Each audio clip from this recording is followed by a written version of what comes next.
asked students and faculty to raise questions. I have about more than 100 questions, but it will be another Tamil Nadu Assembly debate. I don't want to do that, but I will ask business questions to you and ask social science questions. Then if you have time, because we have next session is more, I said debate. I told Dr. Suresh Paul and Mr. Panir Selvam, it's a debate, not fight. So they will have, I've already arranged with Thanidharan, will look at more debates. It's supposed to be a dialogue between. The question, one question which is repeated almost about more than 5-6 times is the freebies. Can freebies really develop a state? Which is the question that has been repeated. See, the word freebies itself is a misleading word, right? Every state, everywhere in the world, every country gives something at either low or zero or subsidized cost to its citizens. In fact, if you take places like Australia, you get free healthcare, you get free education. You take places like Scandinavia, which have one of the best qualities of life, highest per capita incomes, hugely successful multinational, international businesses. They have something like a 1-year government-paid paternity leave, not just maternity, paternity leave. So this notion that the state giving something to people is somehow basically wrong is a complete fallacy.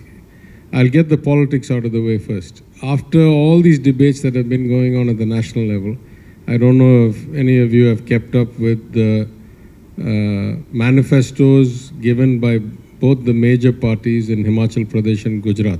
Both, including the BJP, have given lists of so-called freebies that are like pages long that they're going to do.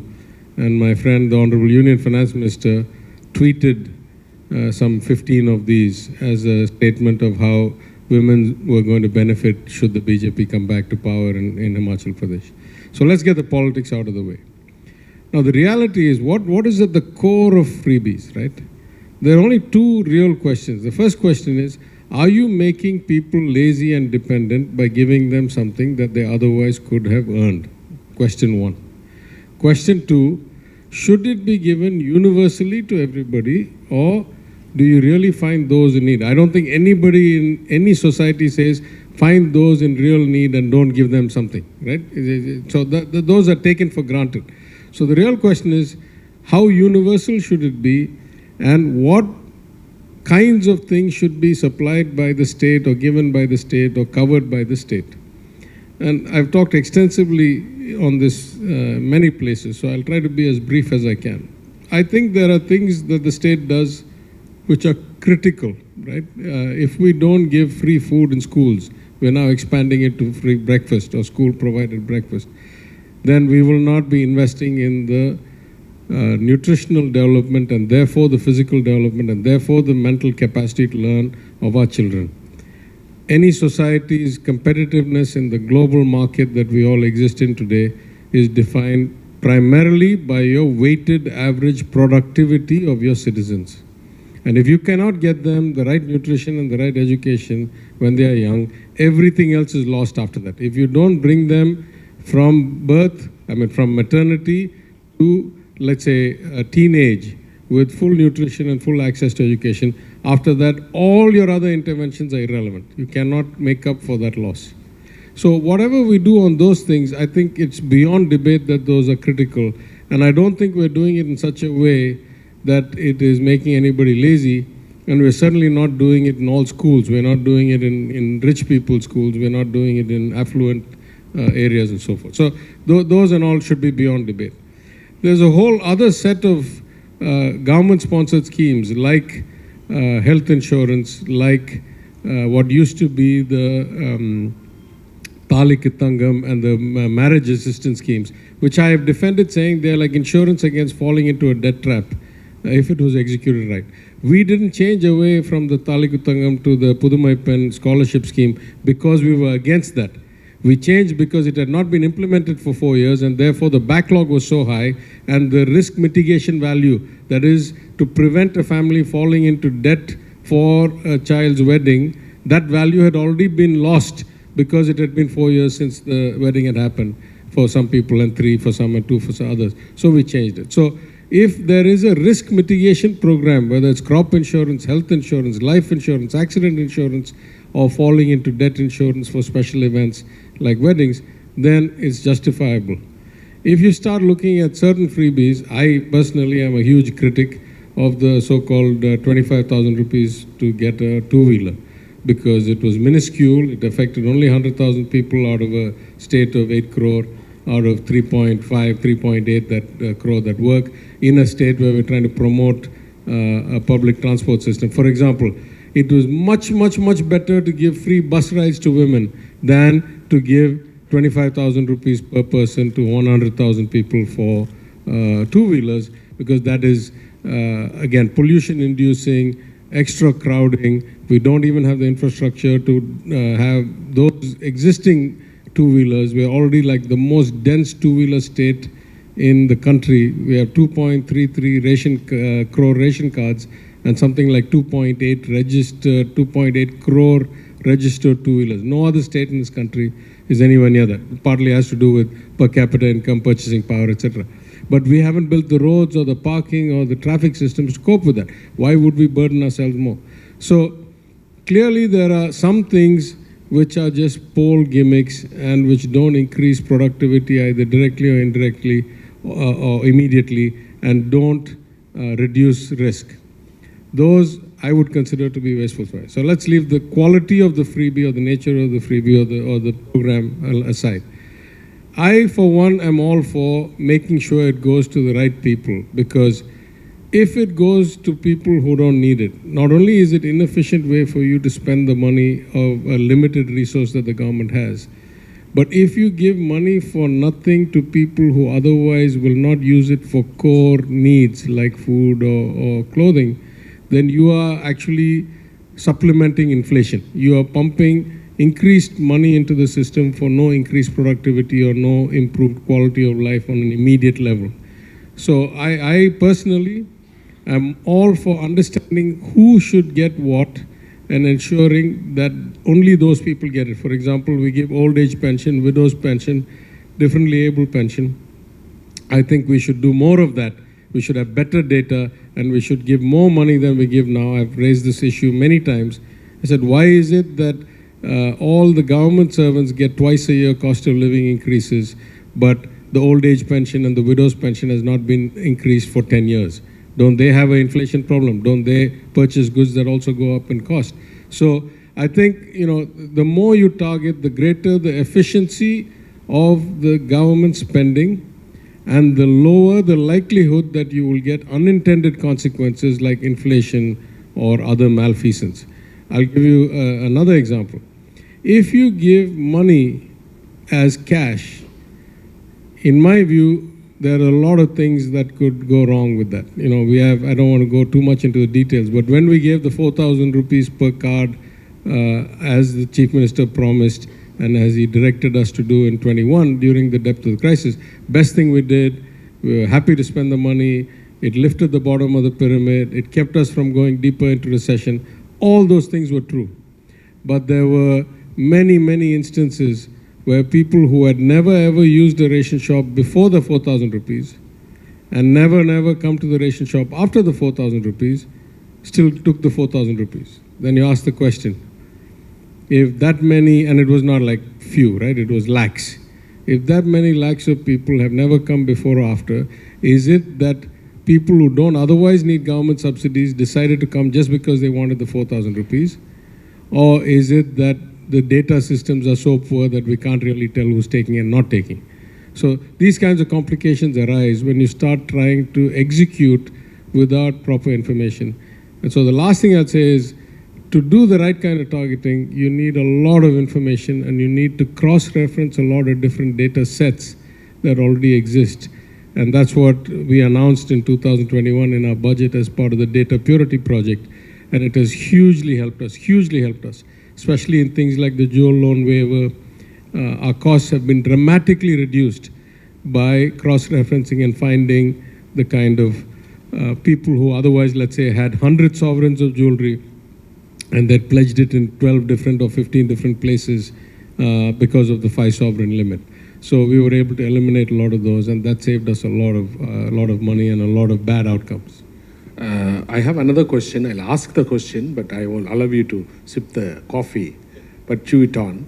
You talk about inclusive growth. What's the problem with the economically weaker section to be given percentage in the reservation? You can have coffee, but I would like to ask Professor Jairanjan. You say that Dravidian model eradicates discrimination. Social discrimination, caste discrimination. But you see, out of 646 villages, and most of the villages still practice untouchability in many ways. But how far we have improved on this, and how we have eradicated by implementing the Dravidian model? What you are saying is true. As I have stated in my opening remarks, it's a long journey. Okay, if you imagine what was the situation like, let us say in 1960 or 1970, and what is the situation now? Now you will see the difference, what kind of difference that we are experiencing the lives of the rural masses. During the 1960s and 1970s, the substantial rural population was depending on the landholders even for their food, even for the next meal they had to depend on them. So you can imagine the kind of servile relation that prevailed then. Okay, now that has changed, but that doesn't mean that they are completely free. They are free in the sense they are free to seek their livelihood. That's why the level of diversification, economic diversification that has happened in the state is so high. And that is precisely why what our Honorable Minister has just said, 2.8 crore two-wheelers are registered vehicles. Why that is required? That is required because of the kind of diversification that has taken place. And if you see the rural non-farm employment that has happened here is phenomenal. Okay, that kind of freedom we could achieve. But that doesn't mean that the social stigma associated with the caste and the hierarchy has disappeared. It will take lot more of a time. And we have to struggle for that, and that can happen on two fronts. One, you need to have the economic freedom, and simultaneously you need to have social organizations which will strive for this kind of social reforms. So that's what now we are trying to do all the time. And that is a long journey. So thank you. I will come back to that free schemes that you have done a research. So I'll come back to you. Honorable Minister, just now you said inclusive growth you talk about. Yeah, so why don't you have this? Again, I'll be very brief. I think we have, at least I have 4 basic problems with this EWS as it's structured. The first is that, as I say, you need strong independent institutions that give consistent rulings. So when you already have Supreme Court rulings that say that you cannot give reservations based on economic circumstances, and I assume the underlying philosophy is that economic circumstances change much more rapidly. If you're born into a particular community that has had a few hundred years of discrimination, you can't change that tomorrow. But your economic circumstances can go both up and down much more quickly.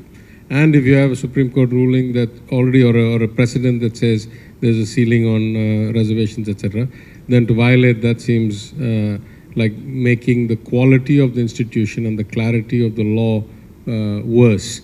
And that's not good for democracy. But those are the practical things. The more profound things, if the limit for economically weaker is 8 lakh is hugely wrong. The per capita income in this country is 1.34 lakhs or something like that. And the cutoff for filing income taxes is 2.5, and the first rupee of income tax you start paying is 5 lakhs. And at that level, I'm told there are only about 1.8% of the population or something that is even at the 5 lakh level. Now if you say you're going to reserve 10% of the quota for people who can make up to 8 lakhs, I mean, your own definition of economically weaker is blown out of the water, because you only have the top of the pyramid only at 5 lakhs, By the time you get to 8 lakhs. So if you really want to set the economically weaker, you should have set it at per capita level or below per capita level, or maybe 1.5 times per capita level, not 5 times per capita level, and then call that economically weaker. The term loses meaning when you're at 5 times. Therefore, what you see is that the reservation percentage also is giving very skewed results. If you put 10% of the quota for people who in theory should be only around 2, 3, 4% of the population, therefore you find the cutoffs for people wherever they have implemented the EWS quota, the cutoff mark for the EWS quota is almost always much lower than the OBC, MBC levels, and in many cases lower than the Adi Dravida SC, ST levels. That means you have created an artificial low entry point, and our data around income and all that is very weak, right? We have a very small formal economy. I don't really know who's making how much. I can get a certificate saying anything in many cases. So the system in its conception has so many loopholes and so many flaws, and in outcome, it proves those to be true, because we're getting these grotesque outcomes that just because, so imagine that you have, somebody like me who was born into a forward community. If I could show that I had only 8 lakhs income, then I have a lower cutoff, or my son has a lower cutoff than somebody who has, 500 years of oppression and is already excluded in the creamy layer on the other side of the reservation. So it's just a perverse construct. That's the reason. But they say among the forward caste, high caste, there are very poor and weak and object poverty also. There may be, but I'm saying then you have to figure out a better model than this, right? First of all, the whole question of whether current economic outcomes equates to centuries of oppression, that is a philosophical question. I don't agree with that, but other people may have a different view. That's a different story. But even if you have a valid argument that there are people who have, abject poverty, and if the Supreme Court didn't already have a ruling and therefore it was not an upset of the precedent, and if every other condition was true, I would still say the implementation and the cutoff levels for income need to be much lower and much better than they are now. How is 8 lakhs abject poverty? Right? If per capita income is 130, correct. 8 lakhs is not abject poverty, right? Right. I'll take up this the schemes that you have done a research, and also the schemes, free schemes. When you talk about Dravidian model, it roots out corruption also. The poor, because United Nations, when they spend 70%, they spent in their administrative, but trickle downs to people only 2%, 3% and all. Is this happening also in Tamil Nadu? That's one of the questions. I'm not asking questions. Huh? It's questions asked by students and faculty. Yeah, this the recent research is about the free bus travel that we have given to the women in the urban transport systems, owned and operated by the state. Now, during the first phase, we had taken up the Chennai city alone, where we found that the women who use the public transport are essentially coming from the lower social strata as well as lower economic strata, and for them, the free bus travel makes a huge lot of a difference in terms of 20 to 25% of their monthly expenses, and that they could save now. And when you go to the rural areas, then we selected 3 different locations. One agrarian-based location, that is Nagapattinam district. The other one is an industrial location, that is Tirupur. The third one is Madurai, where a mix of both. Where you find the benefits that accrue to the women, lower strata, social and economic strata women, ranges from, let us say, 18 to 22% of their monthly expenses. But these are all the benefits that you see immediately. There are cascading effects, which we are unable to capture as of now. Like for instance, in your introductory remark, you said the higher participation, labor force participation, that we have to work out. We have to wait and see how it plays out. That is one. And secondly, the new kind of empowerment that women may enjoy. The third one is in terms of access to higher education, in combination with, let us say, the new scheme that our Honorable Minister was talking about, that's Pudhmai Pen. Pudhmai Pen, we give you 1,000 rupees for any graduation or any post-metric program for every month. Along with a free bus travel may enable a lot more of rural girls to get into the educational stream and also not get into the labor force. On the one hand, you find the younger people who have already diversified and moved out of agriculture, a lot more of them. Now this new bus travel will enable them to seek further and further new opportunities. And that benefit now we haven't calculated. What we have calculated is just the saving that has happened because of the free bus travel. And as I have told you that it has immense cascading effect, and that has not been worked out. And that needs to be worked out. I just want to add one thing. Still on, yeah. I just want to add on this Pudumai pen. I just got some data the other day. When we announced it, we said anybody who would have qualified based on this criteria, was already in second year, third year, other courses, polytechnic, ITI, also can apply. And for maybe it's a slow awareness, maybe it's some other problems, but I think we got only about 2 lakhs or 1.8 or 2.2 or something. We were expecting up to 4 or 5 lakh people. But the first year students who have joined this year, we've already got almost 1 lakh applications, right? And this is through the banks and all we're working. We just had the meeting day before, so that's why I have the data. So one of two things is true. Either the awareness is greater among the entering students compared to the existing students. Because otherwise, if I'm going to get 1 lakh in 1 year, then second year, third year, plus, second year polytechnic, all these things, I should have 4 or 5 lakh applications. I have not got that. Or, in fact, because we're giving the money, and possibly because they can go by free bus, more people have decided to go to college this time than decided last year or the year before that. Right? I mean, we don't have the data yet to tell which is which. But we see effects immediately when we announce some of these schemes, because that was the whole ambition. When we said Tamil Nadu is number 1 in the country, 52% gross enrollment ratio in higher education, while we're very proud of that, there's a huge discrepancy between private school and public school college going and male and female college going, and the bottom of all enrollment ratios is girls coming out of government schools.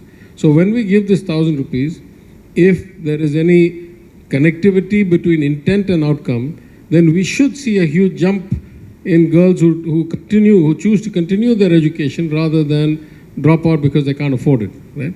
So I think these are the programs that we need much more data, like the study for the bus, and we can tell really what's happening. Yeah, I think as a time constraint, I think next which is going on. The last question to both of you, last comment, can we teach this as a business model to our students? Sir?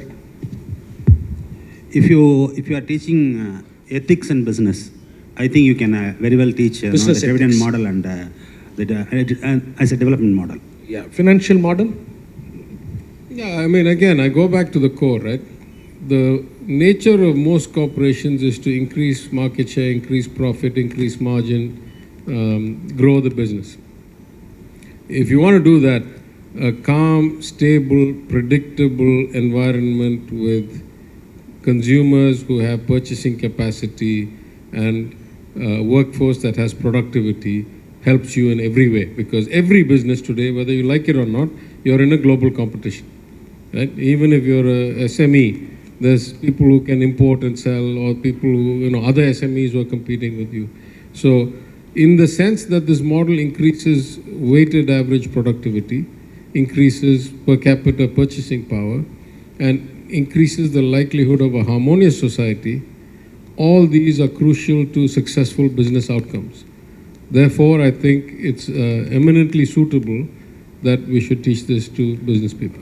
I think my faculty have to be convinced about this. I think I get the nod of area chairs in front of me. I think this will be the closing remarks. Please, next, continue our conversation.